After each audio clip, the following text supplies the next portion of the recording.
Nah, itu alat navigasi. Dengan paham dari mana kita datang, kita jadi lebih ngerti kita ada di mana sekarang, dan yang paling penting kita jadi lebih tahu mau kemana. Nah, yang menarik juga, alat navigasi ini ternyata nggak selamanya seperti yang kita kenal sekarang. Percaya nggak, cara kita ngelihat sejarah sebagai satu pelajaran itu punya sejarahnya sendiri loh. Dulu, sejarah itu bukan mata pelajaran sendiri, tapi bagian dari teologi atau filsafat. Baru deh di abad ke-18 di Jerman, sejarah mulai dianggap sebagai bidang studi yang serius.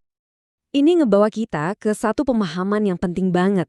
Kita harus berhenti mikir kalau sejarah itu cuma soal perang dan politik.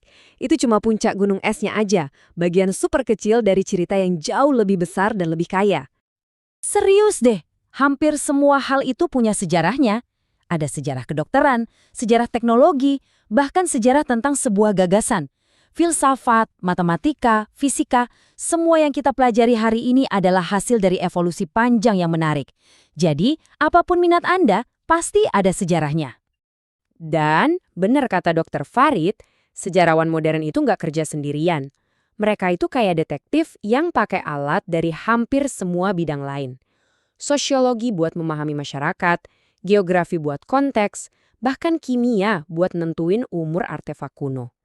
Ini adalah bidang yang super interdisipliner. Ini kontras banget sama cara kita nerima informasi sekarang. Siklus berita 24 jam itu bikin kita pusing sama apa yang terjadi sejam terakhir, seringnya tanpa konteks.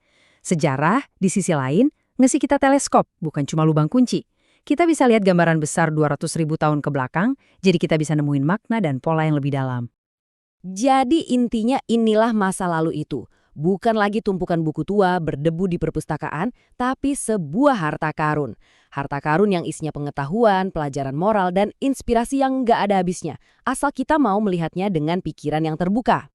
Coba pikirin deh, semua penemuan hebat Archimedes, semua pelajaran penting dari peradaban kuno, semua kemajuan sains yang udah kita capai, gimana caranya semua itu bisa bertahan dan berkembang selama ribuan tahun? Kok bisa pengetahuan ini nggak hilang di telan zaman? Semuanya bergantung pada satu teknologi yang fundamental. Bahasa, itulah teknologi yang mendasari segalanya. Kemampuan kita buat mencatat dan menyampaikan ide-ide kompleks dari waktu ke waktu, itulah yang bikin sejarah bisa ada.